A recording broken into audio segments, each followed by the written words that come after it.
സൂത്ര, ദേ ഇങ്ങേർക്ക് പുകയുടെ ലക്ഷണമുണ്ടെന്ന്. Show, അങ്ങനെയല്ല. പുക ലക്ഷണം നോക്കി ഞാൻ കാര്യങ്ങൾ പറയുമെന്നാ പറഞ്ഞത്.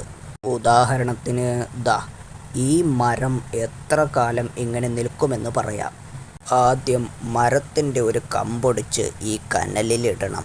കണ്ടോ കണ്ടോ, പുക തെക്കോട്ടാ തിരിഞ്ഞത്. മഹാമോശമെന്നർത്ഥം. എന്താ, പുകയോ? അല്ലെന്നേ, പുകശാസ്ത്രമനുസരിച്ച് ഈ മരത്തിന് വലിയ ആയുസ്സില്ല. പുക കിഴക്കോട്ട് തിരിയുന്നതാണ് ഉത്തമം. കിഴക്ക് സൂര്യൻ ഉദിക്കുന്ന ദിക്കാണല്ലോ. പുക എങ്ങോട്ട് തിരിയുന്നതാണ് എന്ന് നോക്കിയാ ഞാൻ ഫലം പറയുന്നത്. ഏതായാലും സംഗതി കൊള്ളാം. ഓ, അങ്ങനെയാണെങ്കിൽ എൻ്റെ സട വളരുമോ എന്ന് പുകലക്ഷണം നോക്കി പറയാമോ?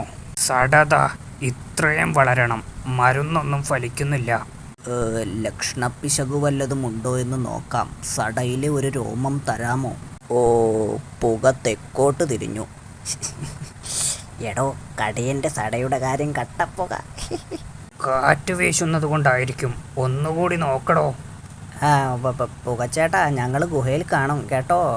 അവിടെ നിന്നാലേ കുഴപ്പമാ. ലക്ഷണം തെറ്റിയെന്ന് പറഞ്ഞേ കടിയൻ ഇടി തുടങ്ങും. പുകലക്ഷണക്കാരനെ കാണാനില്ലല്ലോ, ഒന്ന് പോയി നോക്കിയാലോ? അതാ വരുന്നു. ഹോ, അങ്ങേര് പിന്നെയും ലക്ഷണം നോക്കിച്ചു.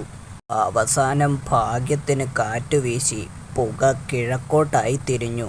വാ, കാണേണ്ട കാഴ്ചയാ. ദേ നോക്ക്, ഇനി സടയ്ക്ക് നല്ല കാലമാണെന്ന് പറഞ്ഞ് മൂപ്പര് സന്തോഷിച്ചിരിക്കുക.